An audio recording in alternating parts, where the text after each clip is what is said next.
de la situation et à partir de l'information, on évalue le type de risque ou le type de menace imminente. Finalement,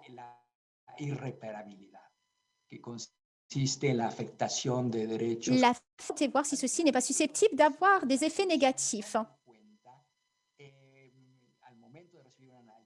Au moment de la décision, il faut prendre en compte de la situation et d'un contexte particulier qui peut se faire contre des défenseurs et défenseuses des droits humains. Il y a un autre mécanisme, un autre outil, qui sont les rapports de certains pays en fonction des thèmes où la Commission pense que les défenseurs ou défenseuses sont exposés à certains risques. Après, il y a un mécanisme plus récent.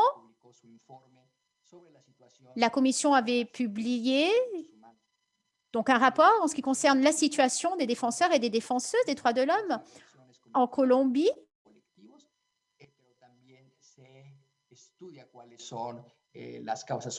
Les causes sous-jacentes sont également étudiées en ce qui concerne ces risques encourus par les défenseurs et les défenseuses des droits de l'homme. Muchas gracias.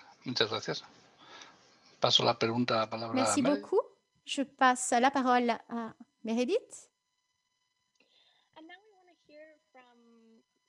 Ricardo, if you can talk a little bit more about... Maintenant, une autre question à Salomé. Pouvez-vous nous donner brièvement quelques exemples de la manière dont l'approche fondée sur les risques a été mise en œuvre de manière inadéquate? Oui, bonjour, je suis très heureux d'être ici. Donc, je vais vous en parler un petit peu. Qu'en est-il au niveau des Nations Unies? Au niveau des mécanismes. Donc, je voudrais vraiment remercier Enrique et Protection International pour m'avoir invité et pour être venu avec une initiative de cette envergure.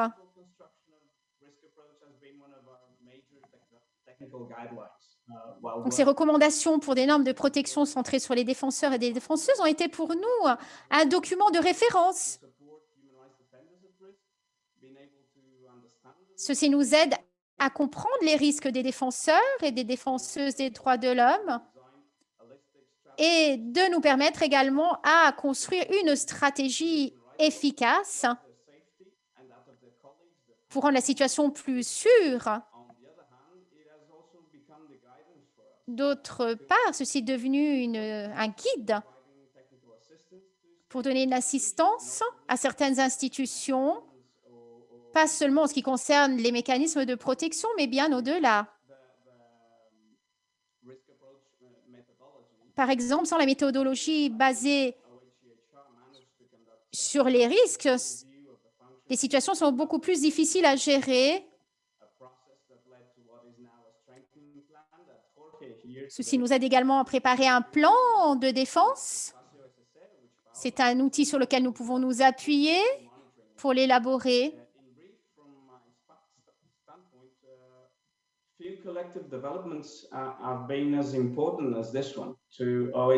Pour nous, ce document, ce type de recommandations sont donc essentielles.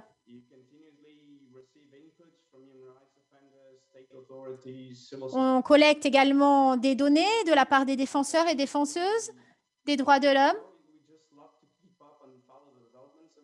Nous aimons beaucoup suivre le développement que ces documents suivent. Il est important de comprendre les instruments qui sont à disposition.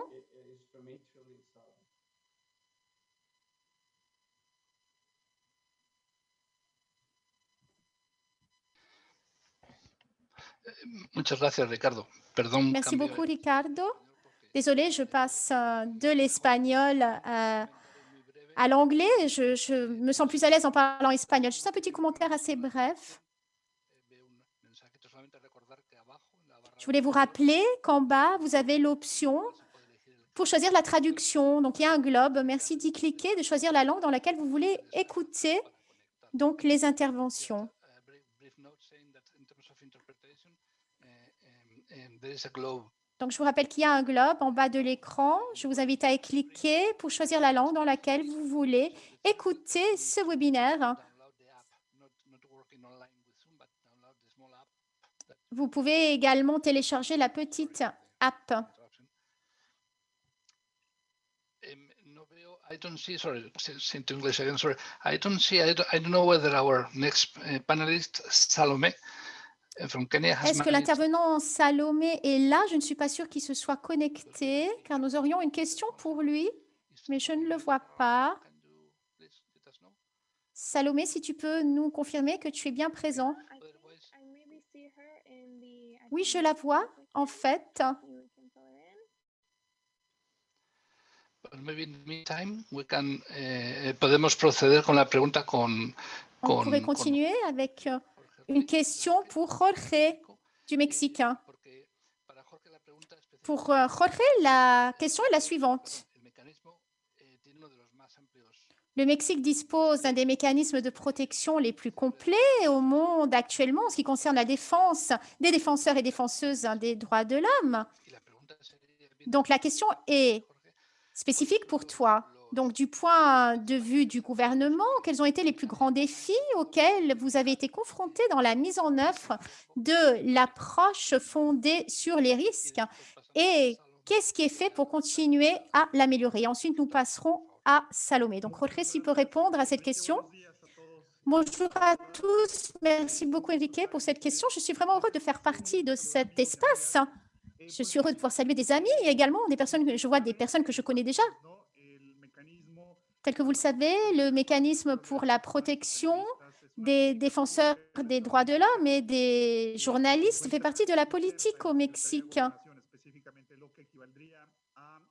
Ceci est au cœur de nos préoccupations et c'est le ministère de l'Intérieur qui s'en occupe de façon plus particulière. Depuis l'année 2012 à aujourd'hui, il y a eu toute une série d'actions évolutives qui ont eu lieu.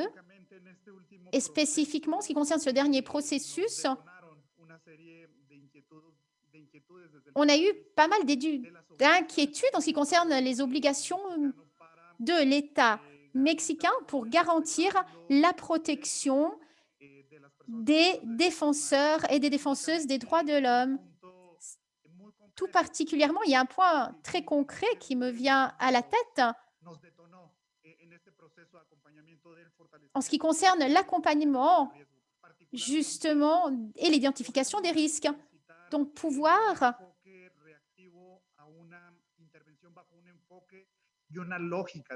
avoir une logique là où, justement, il y a eu toute une gamme de défis à relever pour pouvoir appliquer cette méthodologie qui est fondée sur l'analyse des risques, qui puisse donc nous permettre de préparer tous des mécanismes de protection pour les personnes qui défendent les droits de l'homme. Il faut donc s'approprier du discours relatif à la protection. Dans un État fédéral, ceci peut être très difficile et peut trouver des difficultés puisqu'il y a une grande diversité géographique, une grande diversité culturelle, entre autres. Ceci peut bien sûr générer certains défis en ce qui concerne la participation de la part du gouvernement, par exemple. Muy concretas que son las quienes tienen el primer contacto y el primer acercamiento. Il est important de travailler sur la première approche en ce qui concerne l'identification de ces mécanismes. On ne peut pas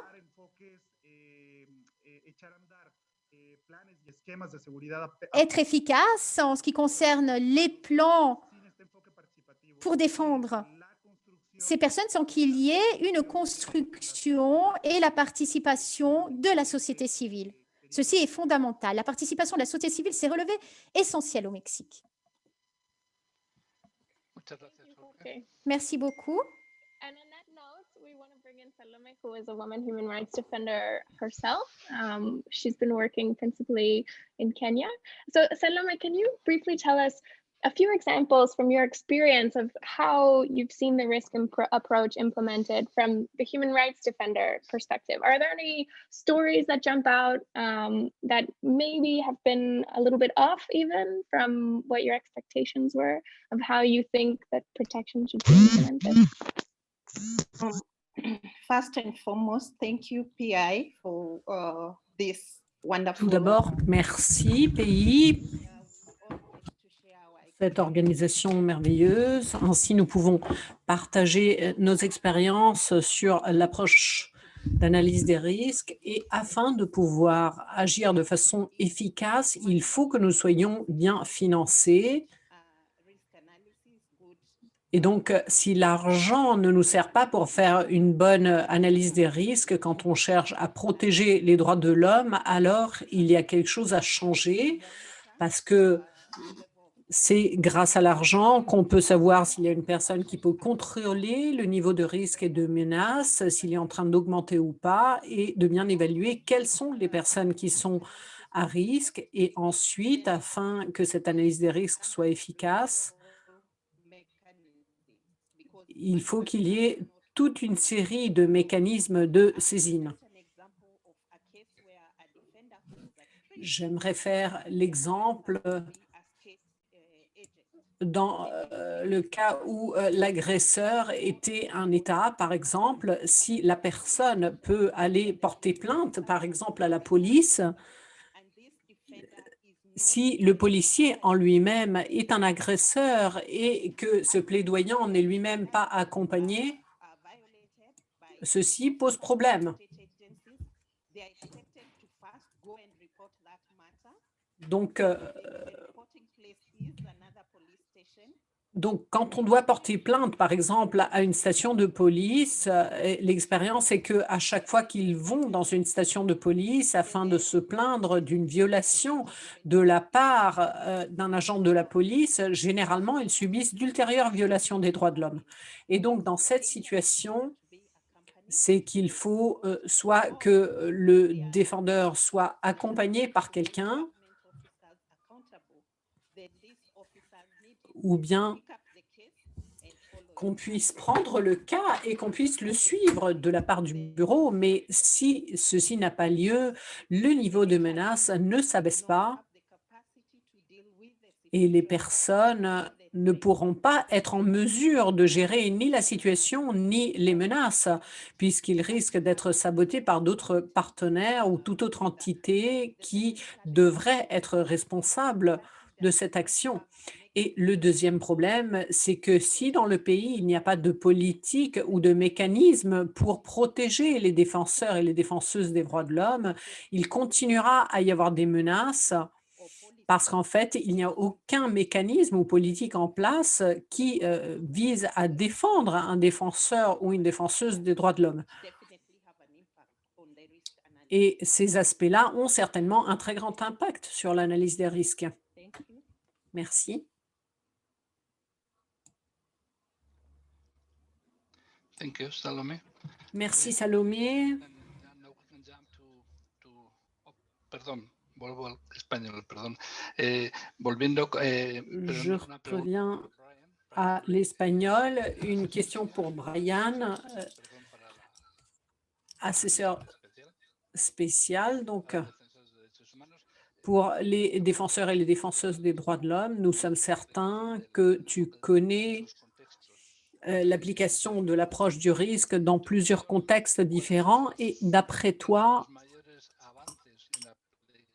quelles ont été les avancées principales par rapport à cette approche, mais aussi quels sont les principaux obstacles à l'application de cette approche en travaillant surtout avec les États et les gouvernements? Quel est ton avis? Merci, merci de m'avoir donné la parole. Je suis désolée de ne pas être Mary. Elle vous envoie ses meilleures salutations, mais malheureusement, elle était déjà engagée avec 2 autres réunions. Merci aussi de m'avoir invité au groupe de travail en ce qui concerne les barrières et les problèmes à la mise en œuvre. Il y en a certaines qui sont vraiment chroniques et essentielles et qui existent malheureusement depuis très longtemps. Et c'est vrai que, comme l'a dit Salomé, malheureusement, parfois, c'est l'État en lui-même qui est l'agresseur. Et donc, il est difficile d'aller porter plainte auprès de l'entité qui est déjà en train de vous agresser. Et ensuite, il y a un deuxième point, il y a aussi certaines entités qui ne reconnaissent pas leurs obligations.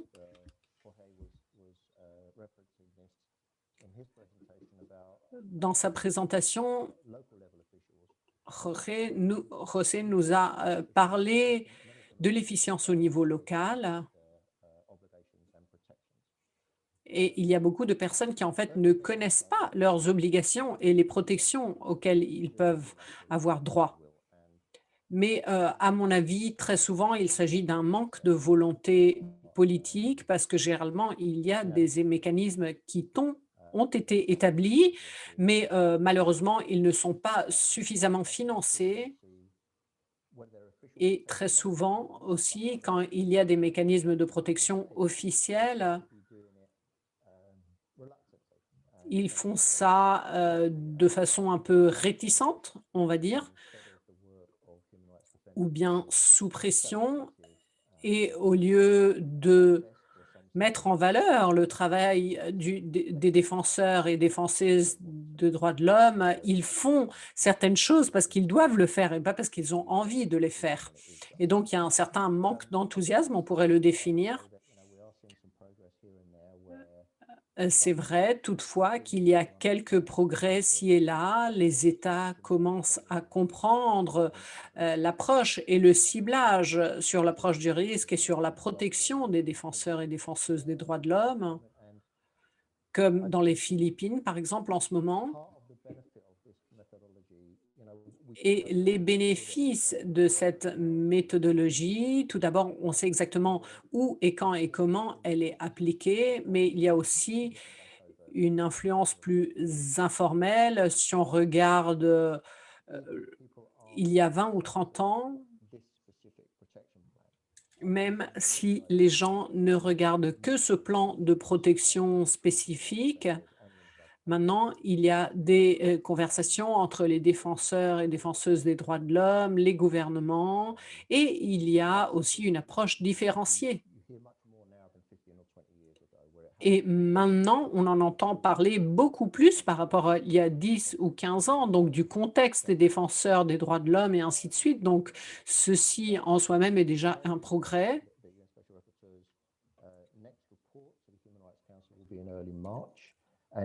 Alors, le prochain rapport de la représentante spéciale des Nations unies aura lieu dans les mois à venir.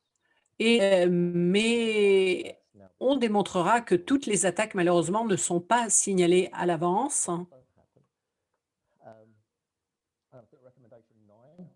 La recommandation numéro 9 aussi fait partie d'un débat assez élargi et ce n'était pas le cas avant.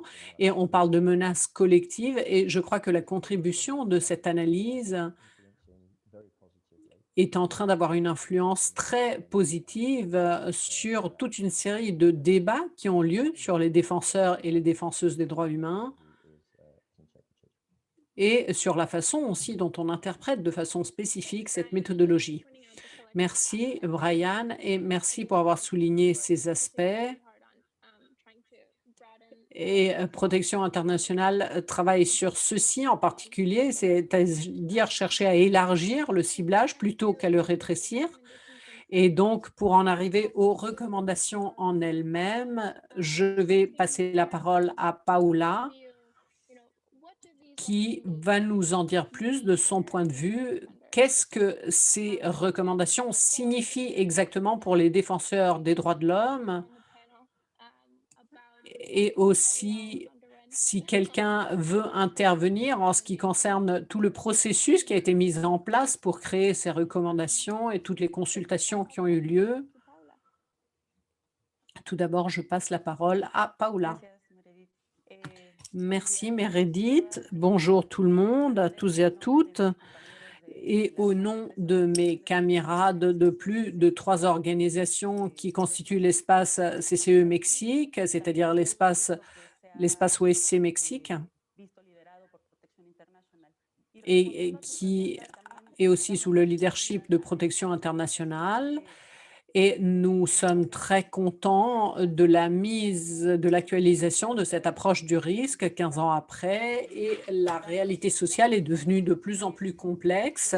Donc, nous saluons ce processus parce que c'est un processus qui a été collectif, participatif et qui servira pour les défenseurs, mais aussi pour les cours, les tribunaux et pour les Nations unies aussi, et surtout pour les mécanismes de protection des États.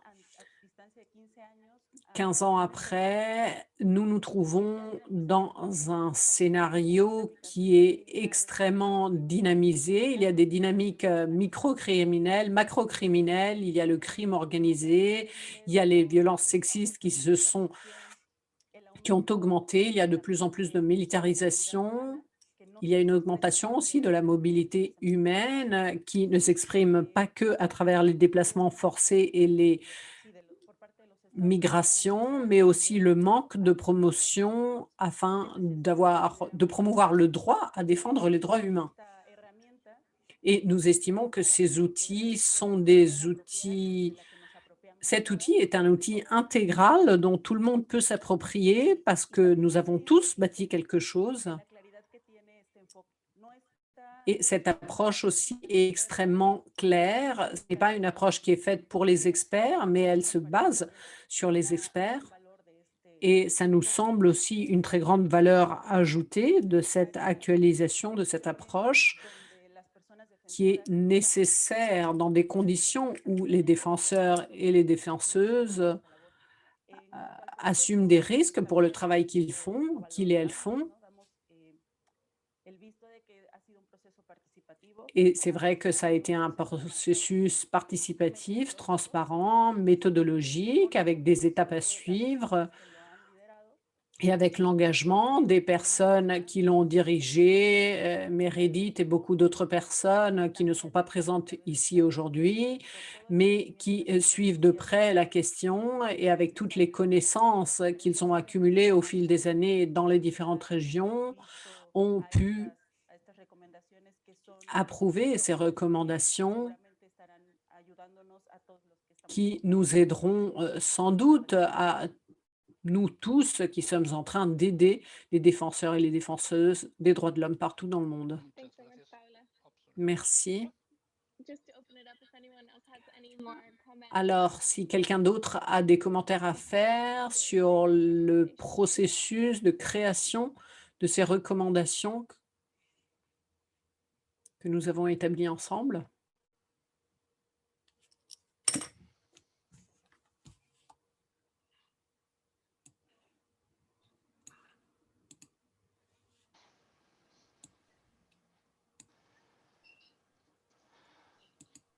If I can jump in and say that J'aimerais dire que, d'après moi, le processus a été très utile puisqu'il nous a permis tout d'abord de comprendre non seulement notre contexte, mais ça a été aussi une occasion pour entendre d'autres perspectives et d'autres points de vue. Et ça m'a vraiment ouvert les yeux parce que ça m'a permis de comprendre ce qui se passe dans les autres régions et de comprendre jusqu'à quel point ce mécanisme pourrait être utile dans la défense des droits humains. Et donc, c'est pour dire combien les recommandations puissent être utiles. Et c'est un processus qui n'est pas encore fini, qui est encore en cours, parce que, bien évidemment, celle-ci se base aussi sur les différents contextes.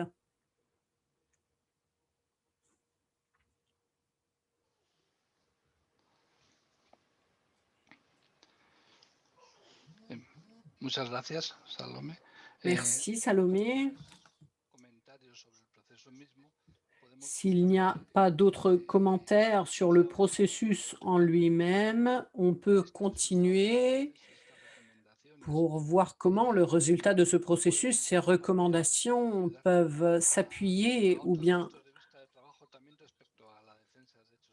aider pour d'autres points de vue en ce qui concerne le travail pour la défense des droits humains. Nous avons une question pour Luciana et Magda.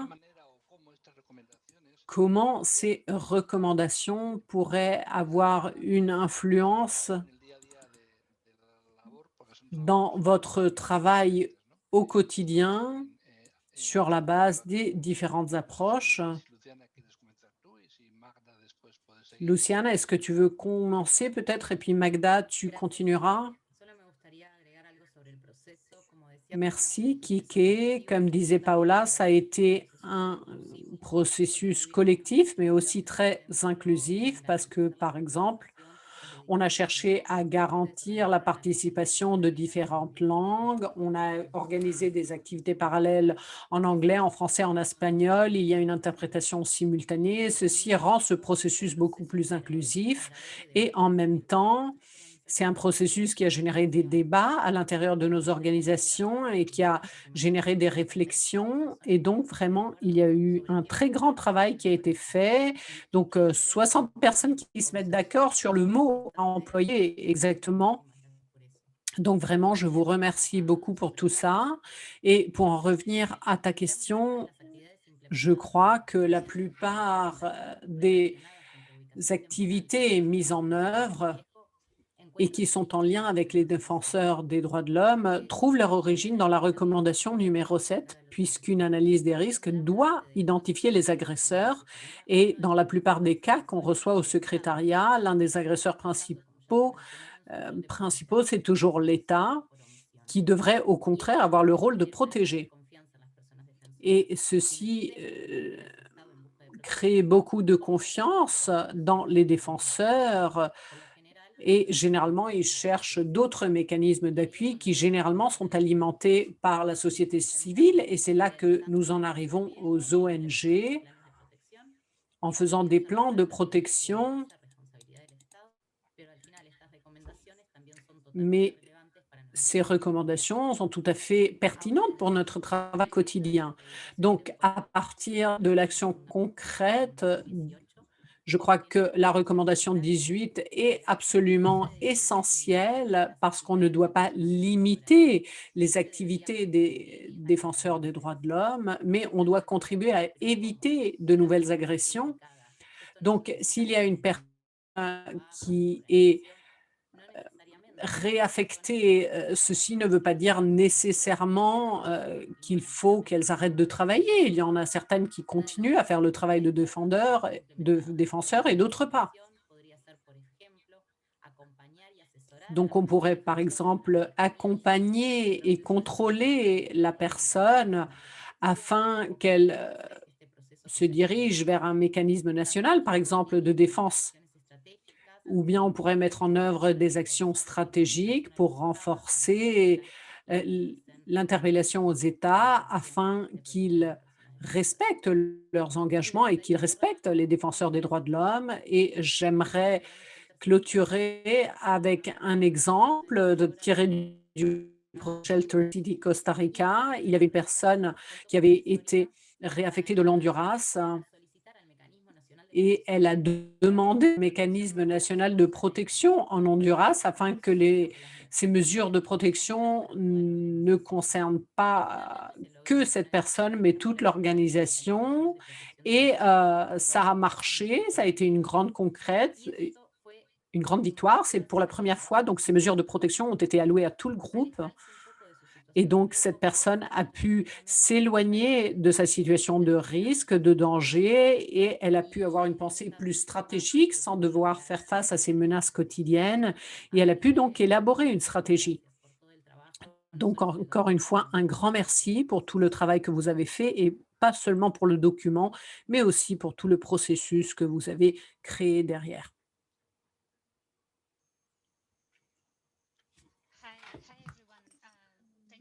Bonjour tout le monde, merci de m'avoir donné la parole.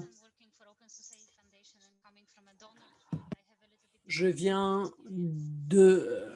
du secteur des donateurs, des bailleurs de fonds, et donc j'ai des autres expériences.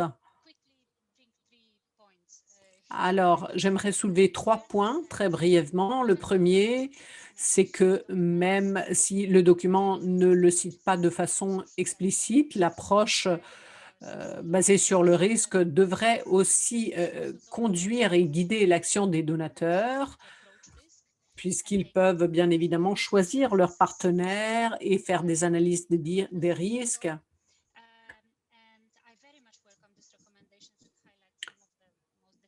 Et donc, je suis tout à fait en faveur de ces recommandations qui soulignent certains des points les plus difficiles sur le terrain. Et je crois en fait que ce document devrait être une lecture obligatoire pour tous ceux qui, comme nous, s'occupent de protection en général. Deuxième point,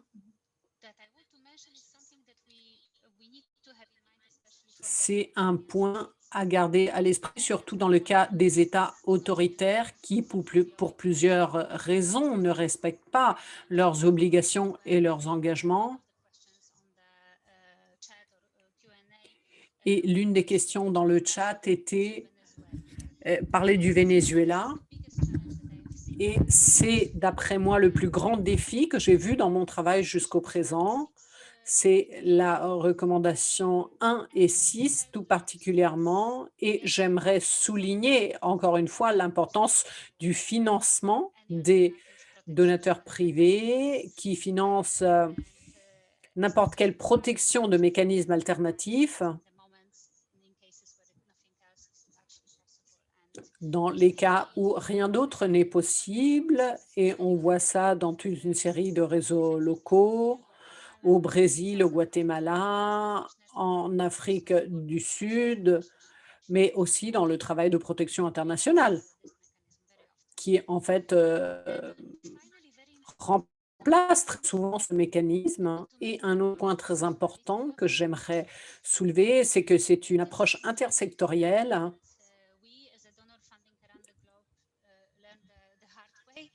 Et nous, en tant que donateurs, nous l'avons appris, nous avons vu quelles sont les erreurs qui sont faites sur le terrain en ce qui concerne les évaluations des experts. Et je crois que nous avons fait beaucoup d'erreurs. Et parfois, nous avons soutenu des projets qui n'ont pas pris en considération l'aspect social, ou bien nous ne connaissions pas le contexte local, ou bien tout simplement certaines évaluations ne se sont jamais préoccupées d'avoir un équilibre et une certaine parité homme-femme, par exemple, ou bien d'avoir des formateurs hommes dans un contexte féministe, et ainsi de suite. Bien évidemment, il n'y a pas une approche qui soit pertinente pour tous. Et dans mon travail, je vois vraiment que l'approche basée sur le risque marche très bien en Pologne, en Biélorussie, en Russie, dans les zones rurales de la Colombie. Donc, j'estime vraiment qu'il faudrait que nous en sachions tous plus sur ces recommandations. Merci. Merci, Magda. Et ceci nous amène à la prochaine question. Nous avons parlé à travers le processus de consultation. Nous avons parlé d'opérationnaliser, de l'intersectionnalité et aussi de l'approche de genre et l'approche psychosociale, et c'est vraiment essentiel pour nous. Et nous voulions des définitions claires. Donc, Islam, est-ce que tu pourrais nous dire, sur la base de ton expérience et sur le travail que nous avons fait ensemble, les recommandations 4 et 5, comment, d'après toi, pouvons-nous mettre en œuvre et appliquer ces recommandations 4 et 5 dans notre travail? Tout d'abord, merci beaucoup pour diriger ces efforts. Et je remercie également les interprètes pour leur travail. Donc, tout d'abord, en ce qui concerne les recommandations numéro 4 et 5, je pense qu'il y a quelque chose de très direct et de très subtil derrière ceci. Surtout en ce qui concerne les femmes, il est clair que les femmes sont encore plus dans une situation de risque. Lies not only because they inform our assessment, but also Il ne our s'agit pas seulement d'une évaluation, mais la protection ici est essentielle. to sort of imagine protection tools. Il est important d'en tirer des outils de défense. On a déjà eu des discussions sur le fait qu'il est important de comprendre les facteurs de risque. Ceci est certes essentiel et nous aide à comprendre comment relever les défis auxquels nous nous trouvons à faire face aujourd'hui. Il faut avoir une perspective, pas seulement en ce qui concerne la dimension de genre, mais bien aller au-delà. These recommendations do not only seek to De façon assess pratique, ces recommandations ne sont pas seulement par rapport à l'analyse des risques, mais ce sont des outils physically and psychologically qui peuvent nous aider également à comprendre ce travail d'un point de vue psychologique. most efforts usually go after a violation has occurred, but Normalement, ces efforts sont faits après qu'il y ait une violation des droits de l'homme qui ait été commune. well-being-based approach Pourtant, il faut avoir une approche qui soit basée sur le bien-être de ces défenseurs et ces défenseuses des droits de l'homme. analysis and assessment C'est une analyse, un outil également qui nous aide à évaluer, et donc quelque chose de très utile pour notre travail.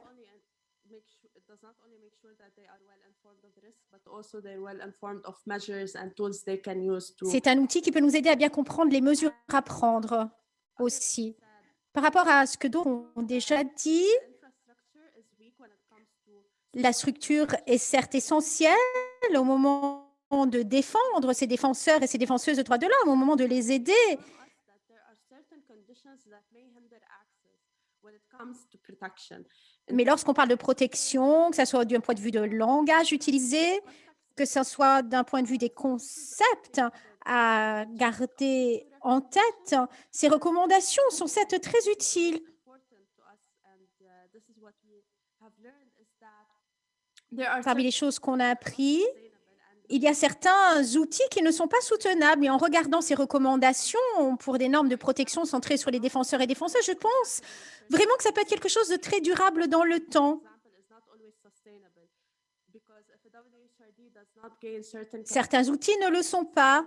in order to continue working and Ces recommandations peuvent nous aider également à construire nos capacités, à les développer ultérieurement et à trouver des solutions. it also tailors to it does not only addresses trauma as a general umbrella, but it tailors to the trauma within the context that WHRD comes from. So when we talk about well-being based, we're not Nous only parlons du bien-être de ces défenseurs et défenseuses des droits de l'homme également. burnout that WHRDs have gone through.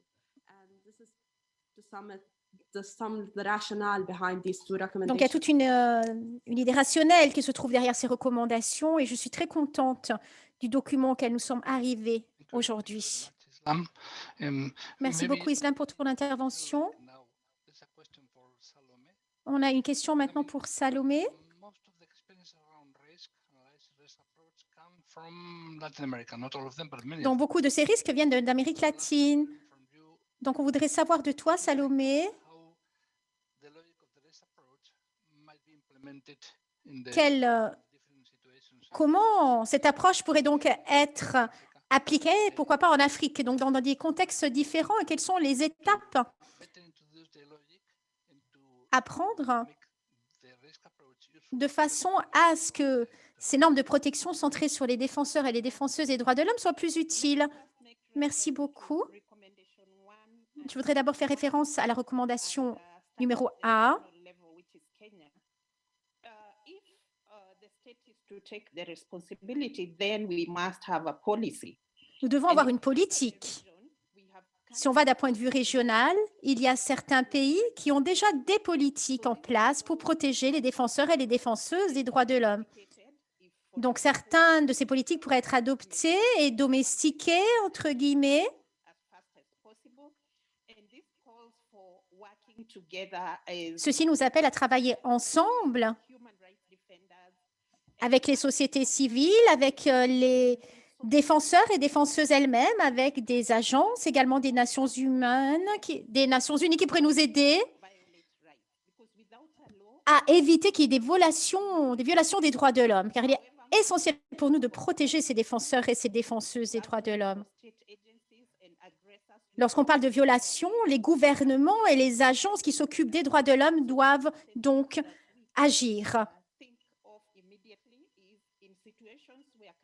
Dans certains pays, il est important de mettre en œuvre ce type de politique et de les affiner de façon à qu'elles soient plus efficaces.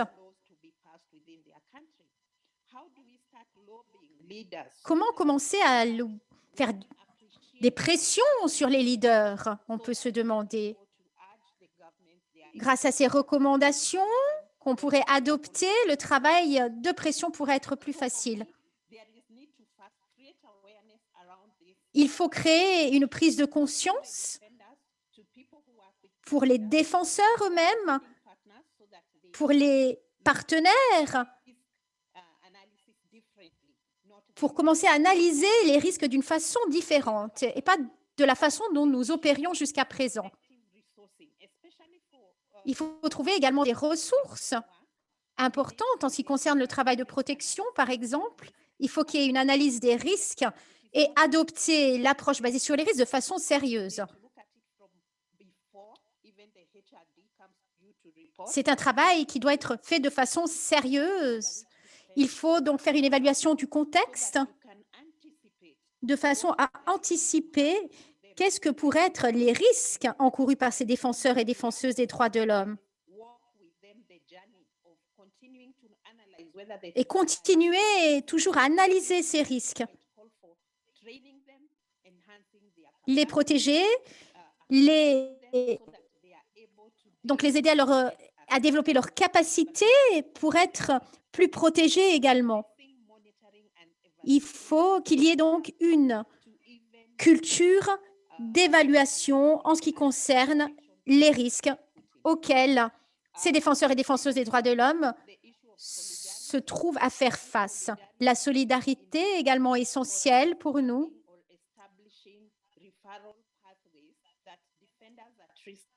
Il faut qu'il y ait des modèles qui soient préparés et auxquels les défenseurs et défenseuses des droits de l'homme puissent se référer et les aident à évaluer eux-mêmes les risques qui sont encourus. Des partenaires et d'autres organisations peuvent également aider dans cette réflexion. Ensuite, il faut qu'il y ait des mécanismes de retour d'informations qui soient mis en place de façon à savoir si notre travail est effectif ou pas, s'il est fructueux, s'il marche bien, qu'est-ce qui fonctionne et ce qui ne fonctionne pas. C'est pour ça que nous devons obtenir un retour d'information de la part des partenaires également et de la part de tous ceux qui travaillent avec nous pour la défense des défenseurs et défenseuses des droits de l'homme. Lorsque nous voyons les défenseurs comme un individu, on n'apprécie pas forcément le fait qu'ils doivent interagir avec des personnes tous les jours. Lorsqu'on pense à l'analyse des risques, on doit donc élargir la portée. On regarde à un individu et à tous ceux qui sont en rapport avec lui ou avec elle. Je voudrais vous donner un exemple où une institution a été donc menacée et a dû fermer.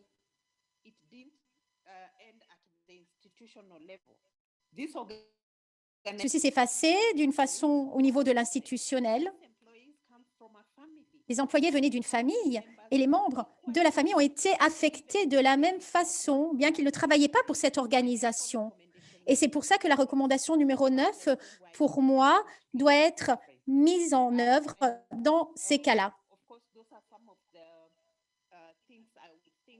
Donc, il y a des choses à faire d'un point de vue national, régional et international également. Car les menaces sont trop dures, trop puissantes et trop ancrées. et on ne peut pas éviter d'y penser. Ceci est trop important et il faut agir envers les agresseurs, qu'ils soient nationaux, régionaux et internationaux. Merci. Merci. Lorsqu'on parle à l'international,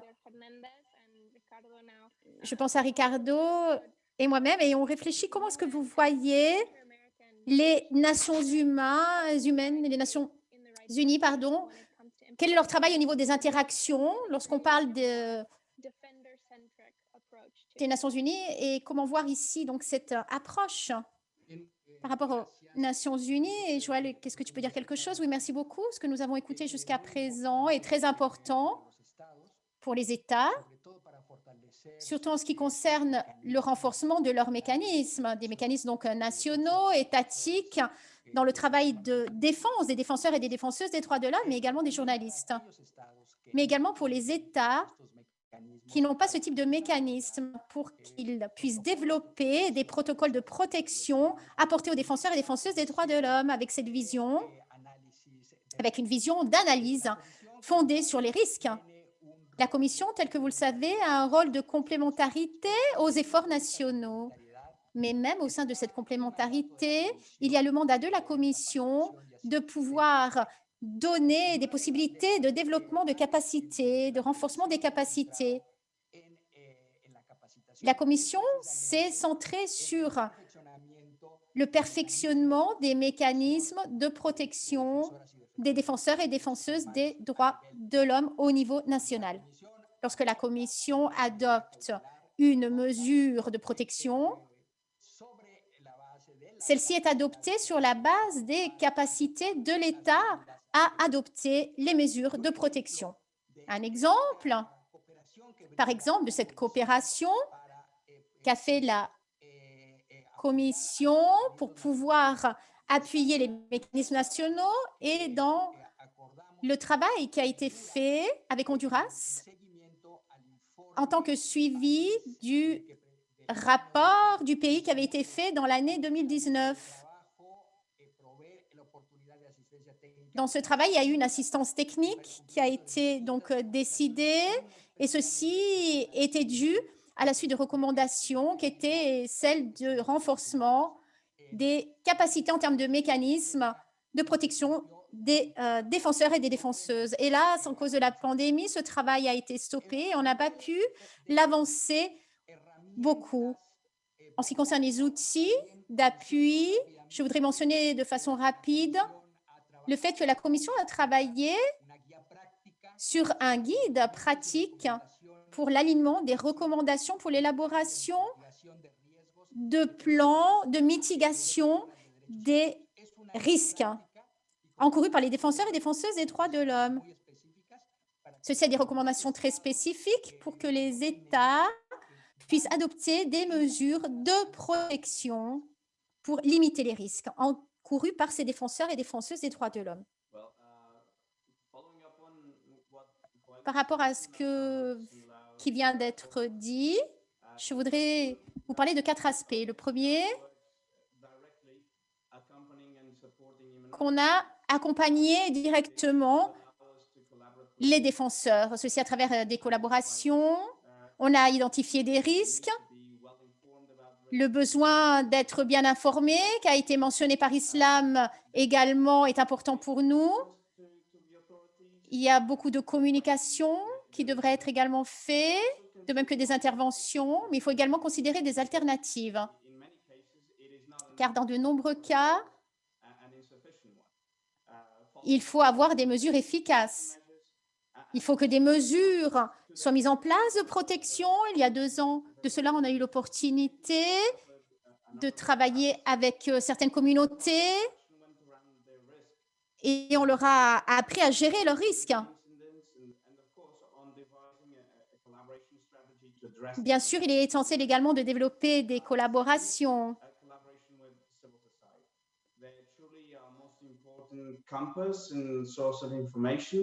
Bien sûr, il faut s'appuyer sur de nombreuses sources d'informations qui soient certaines, sûres et qui puissent nous aider donc à préparer nos plans de protection avec un focus sur la prévention et sur la durabilité. Il faut également apporter un appui à des travaux qui sont faits dans cette voie.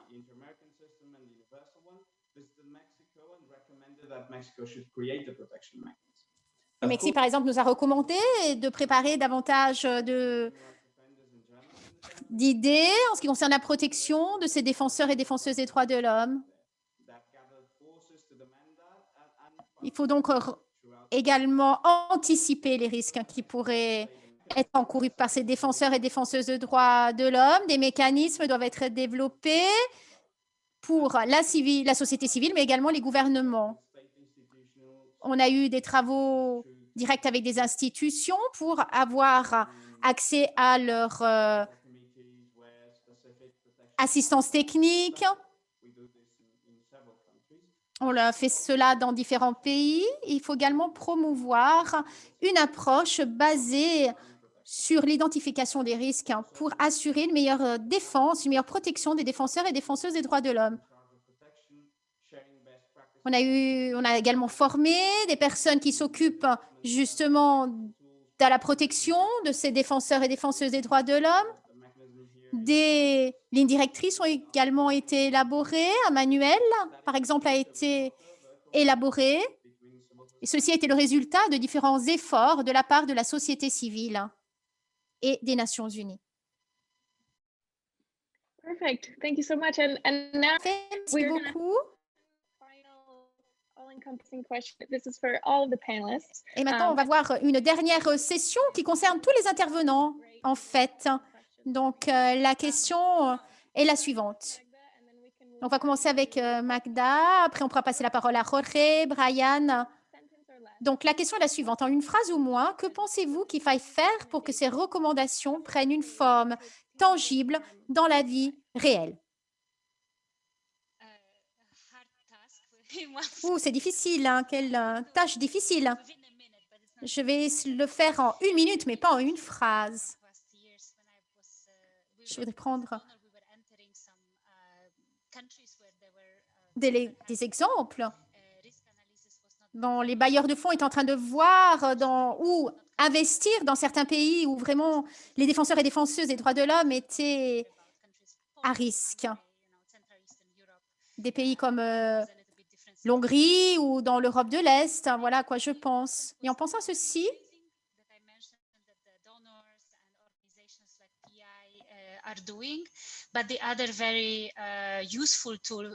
il y a un outil très important pour nous, utilisé par certains des bailleurs de fonds. Lorsqu'on apprend des autres, lorsqu'on apprend de l'expérience des autres, c'est très important. C'est tout ce que je voulais dire. Donc, ce n'est pas vraiment une phrase, mais une réflexion.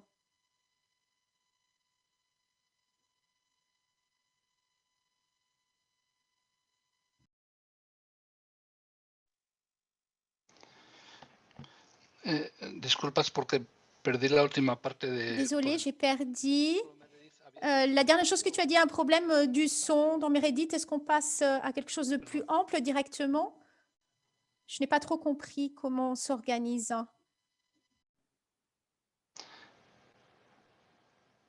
Yeah, this question's for everyone. So whoever wants to jump in next. Okay. Non, en fait, la question est ouverte à chacun d'entre vous. Donc, qui est-ce qui veut prendre la parole? Il est important de montrer des exemples spécifiques, je pense, pour donner un espace, pour que les défenseurs et les défenseuses puissent partager leur expérience, leurs idées. Il est important d'utiliser une méthodologie efficace.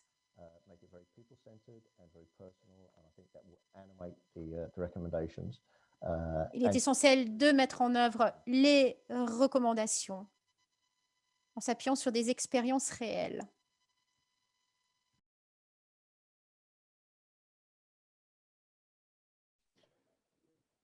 Bien, si me permiten, Bien, si vous me le permettez, je ne pourrais pas le faire en une phrase, et encore moins. Je voudrais juste partager avec vous quelques réflexions, surtout en ce qui concerne l'optique de mon État. Cette méthodologie nous donne un défi principal à relever.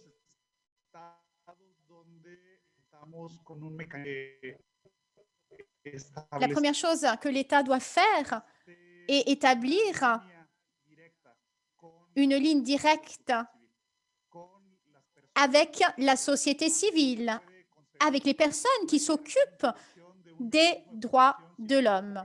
Je veux dire, un mécanisme de protection ne peut pas se faire s'il n'y a pas quelque chose de participatif. Je pense que cette méthodologie nous donne deux défis à relever essentiels. Le premier défi, à mon avis, à relever est le suivant. Comment nous organiser pour anticiper réellement ces phénomènes de risque, comme des violences, et qui peuvent donc vraiment susciter des risques aux défenseurs et défenseuses des droits de l'homme. Et le deuxième défi à relever, à mon avis, en ce qui concerne ce scénario, comment être efficace dans ces lieux, ou ces régions où, d'un point de vue historique, il n'y a pas eu la présence de l'État en ce qui concerne la protection des défenseurs et défenseuses de droits de l'homme. Sans aucun doute, la participation et l'intervention de la société civile est de plus en plus essentielle dans la construction de plans, de projets de protection des défenseurs et des défenseuses des droits de l'homme. Il y a quelques jours de cela, on a essayé de s'anticiper par rapport à une situation où les organisations de la société civile est en train de chercher un mécanisme de protection. On a pensé à toutes les situations de risque éventuelles. Et là, il y a des actions qui ont été déclenchées. Et je pense qu'à partir de la mise en œuvre de cette méthodologie d'analyse des risques, on peut, à partir de là, construire et être plus efficace dans notre travail.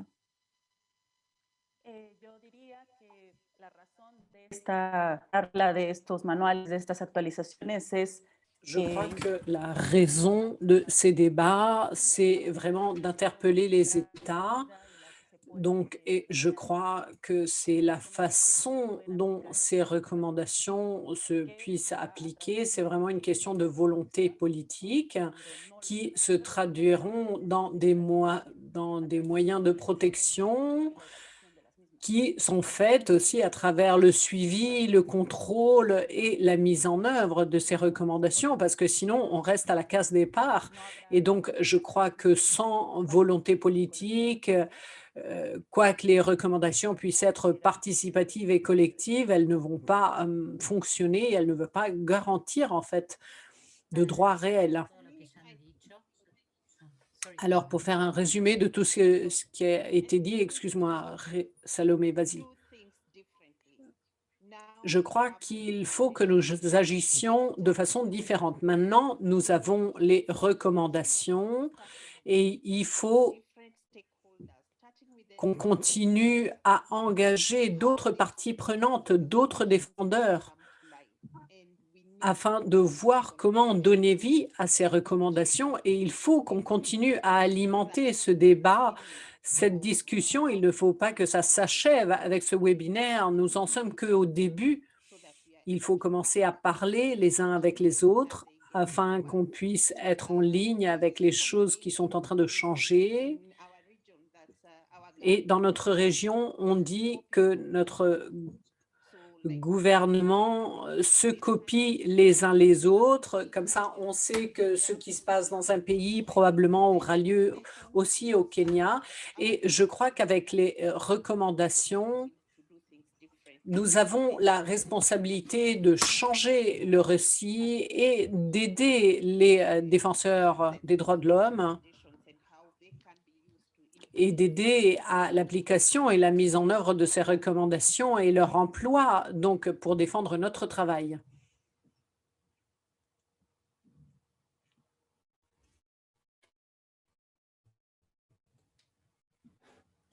Sí, lo que me gustaría agregar es que creo que los equipos Oui, j'aimerais ajouter que il me semble que les équipes de travail des mécanismes nationaux de protection devraient non seulement avoir la formation adéquate, mais aussi les caractéristiques personnelles qui sont nécessaires. Et donc, il y a la capacité d'écoute, d'empathie, mais aussi le fait d'arriver à trouver un juste compromis avec la défense des droits de l'homme.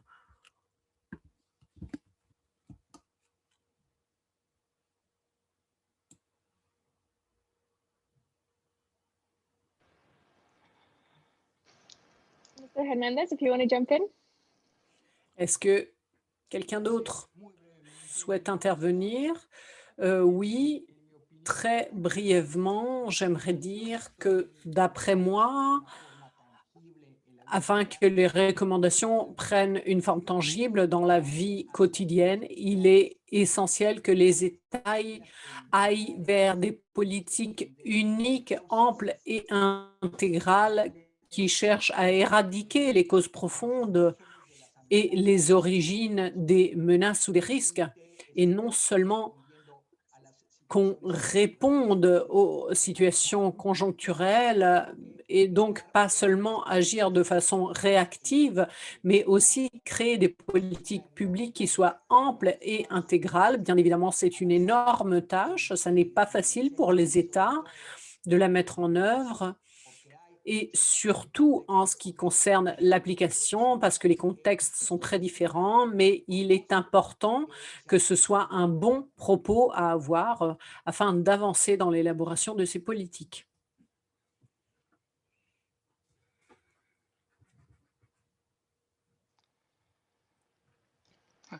Islam, I think you had raised your hand a minute ago. Islam, il me semble que tu avais levé la main. Oui, j'aimerais rebondir sur ce qu'a dit Salomé parce que ça me semble très important et aussi au centre de ce que je souhaite dire. Afin que ces recommandations soient tangibles, il est important de faire d'autres démarches en ce qui concerne le contexte international et interpays. Et il faut investir dans des formes de protection collective tout autant qu'individuelle. Donc, ça dépend. Parfois, il faut se concentrer sur les aspects collectifs, d'autres fois sur les aspects individuels. Mais dans la région MENA, tout particulièrement, il était important d'investir, de fournir l'accès à ces différents mécanismes et même à ces espaces régionaux. Et en ce qui concerne, il est aussi important de rendre plus complexe la définition de défenseuse des droits humains.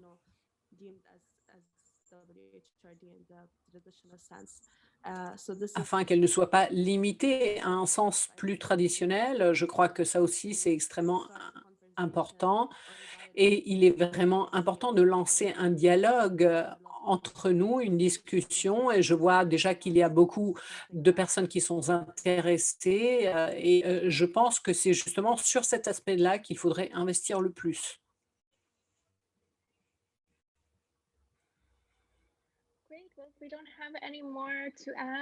Très bien. Alors, nous n'avons pas d'autres points à ajouter. Nous passons donc aux questions et aux réponses. À l'intérieur de pays, nous avons un peu discuté. Il y a vraiment beaucoup de questions extrêmement intéressantes et donc je vais les extrapoler et par la suite vous envoyer des réponses.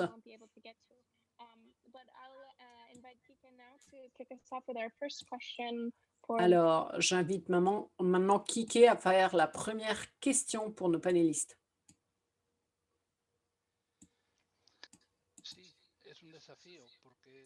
Oui, c'est un défi parce qu'il y a des douzaines, il me semble, de questions et elles sont toutes très importantes pour le panel. Donc, comme le disait Meredith, nous allons chercher à rassembler les questions et trouver des réponses à vous fournir. Et de notre côté, Nous allons chercher à répondre à tout le monde parce que ces questions sont importantes pour tracer un plan pour l'avenir. Mais j'ai pris la liberté moi-même de façon un peu arbitraire. J'espère que ça n'est pas un exercice de pouvoir, mais j'ai choisi 3 ou 4 questions qui ont vraiment à faire avec le sujet spécifique qui nous intéresse, c'est-à-dire de comment mettre en œuvre l'analyse des risques.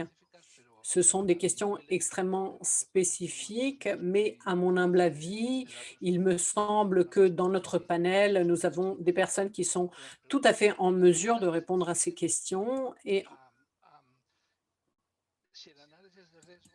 il y a une question qui demande si l'analyse des risques est quelque chose de très déterministe. On parle de menaces généralement contre les DDH, mais on parle aussi de vulnérabilité comme si c'était des points faibles. Et alors, que se passe-t-il avec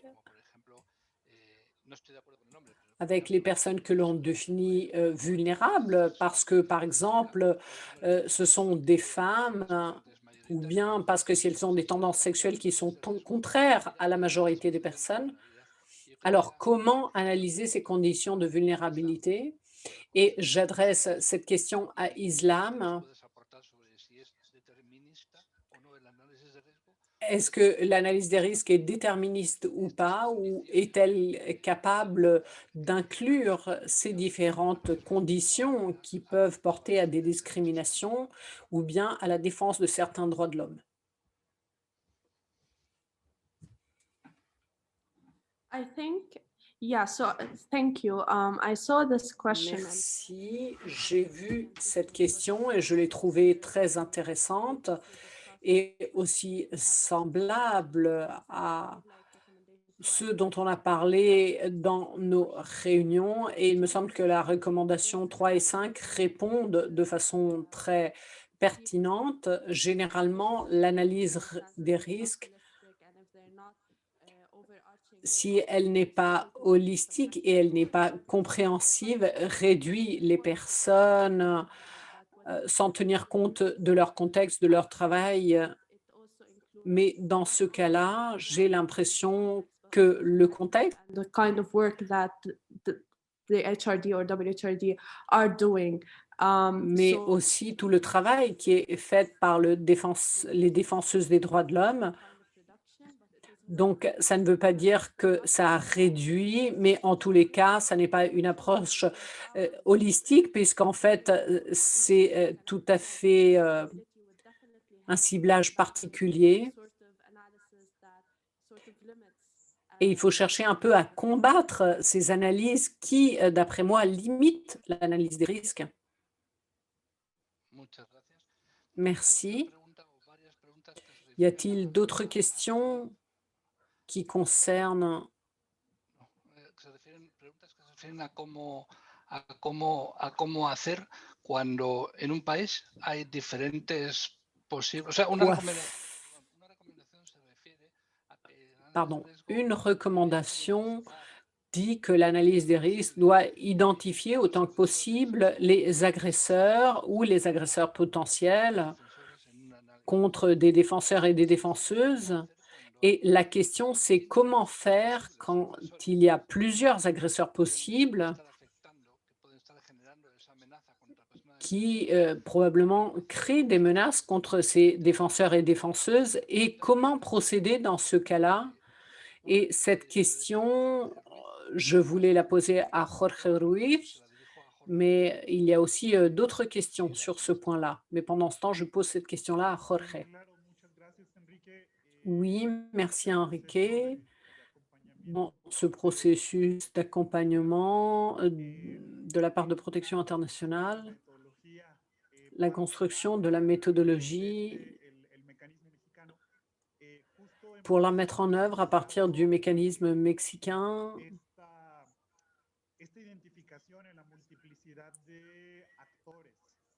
Donc, il y a une certaine identification dans la multiplicité des acteurs.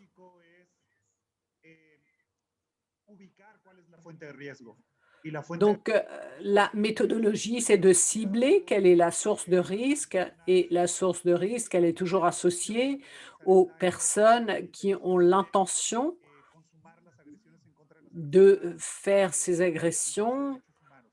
contre les DDH Fundamentalmente, los et planes foncièrement, de protección, les plans de protection, une fois qu'ils sont identifiés et qu'on a identifié les agresseurs, et surtout quand il s'agit plus de 2, 3 ou 4, il faut établir une série d'éléments et de filets de sécurité qui nous permettent esta fuente de riesgo de mitiger cette source de risque vienen por parte et d'atténuer ces risques, del propio poder público surtout quand ils proviennent des pouvoirs publics. Il faut chercher à éradiquer ces sources de risque. C'est un défi vraiment me parece que tenemos très, très important, mais il me semble qu'à travers l'application de cette méthodologie, il faut qu'on cherche à le faire puisque ce sont des acteurs intervención para materializar qui ont une capacité d'intervention pour concrétiser leurs dégâts et donc les mesures de protection doivent réellement établir des filets de sécurité afin que les DDH puissent faire leur travail pero sí, et mener à bien les tâches qu'ils doivent accomplir. de manera muy recurrente. Mais oui, c'est vrai qu'on les identifie très fréquemment. Gracias. Merci. Meredith, creo que tenías tú una. Meredith, tu as peut-être une question? Yeah, just to say we're basically out of time, so we're gonna have one more question. Oui, je voulais vous dire que nous sommes déjà en retard, donc il y aura une dernière question. All of these questions, and we're gonna do our Mais comme je l'ai dit, on a pris note de toutes vos questions et on vous répondra par la suite. Nous avons tous vos mails, donc vous aurez de nos nouvelles. Ne vous inquiétez pas. Brian Dooley a dit que parfois, il y a un manque de volonté politique et d'enthousiasme pour la protection des DDH. Et je me demande si nous, en tant que société civile, nous pouvons chercher à faire pression sur cette volonté politique de façon efficace et rapide. Alors, en tant que membre de la société civile ou d'autres membres, quelle est, d'après vous, la façon la plus efficace de faire ceci?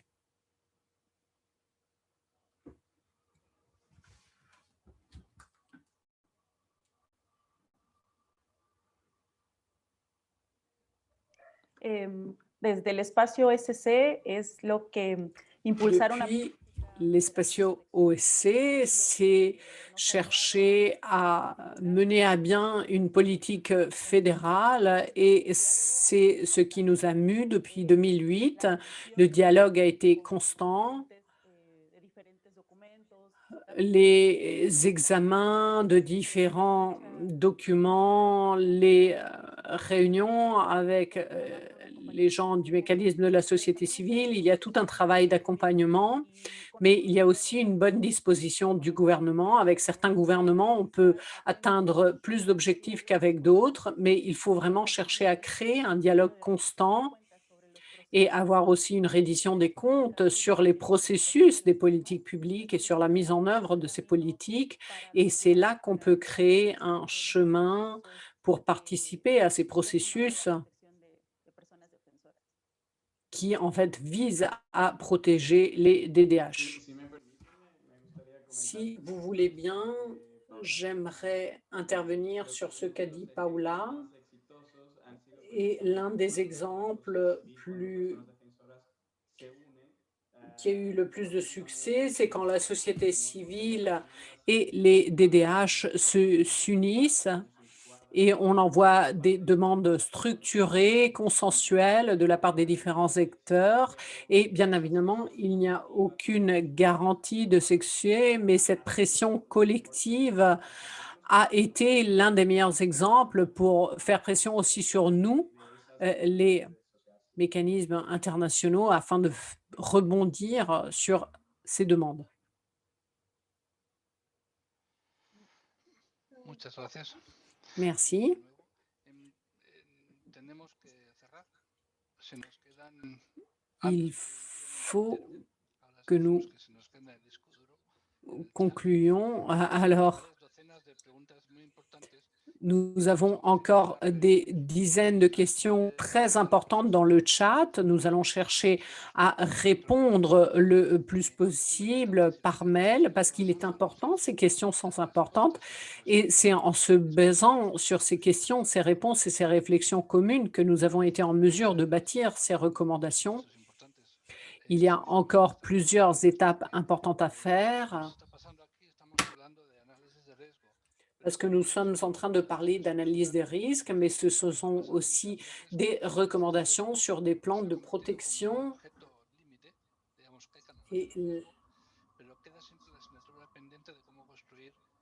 efectivos y eficientes planes de protección. Es un poco como ir al médico y a la médica y tener un diagnóstico, pero no tener tratamiento, si vale la comparación, que es un poco pobre. Entonces, creemos que estas recomendaciones sobre análisis de riesgo, que van de la mano con las recomendaciones sobre planes de protección, pues tienen un futuro a recorrer con todos ustedes y quizá con algunas personas más que se unan, y en eso vamos a trabajar. Il faut donc que nous nous unissions tous ensemble. Et la première étape et donc, nous allons collecter toutes ces questions et ensuite vous répondre. Mais à l'avenir, ces recommandations seront disponibles pour tout le monde. Et si on veut continuer, l'étape suivante, ce sera la mise en œuvre et la recherche. Il est important que ce soit vraiment mis en œuvre, ces recommandations, afin de pour défendre le vraiment droit à assurer la la défense, protection des personnes qui prennent des risques pour défendre les droits de qui mettent leur l'homme. vie en première ligne pour défendre Nous les ne droits pouvons pas humains. continuer davantage à en parler, car nous avons déjà dépassé notre temps de 5 minutes. Et je voudrais vraiment vous remercier à chacun d'entre vous pour ceux qui ont participé.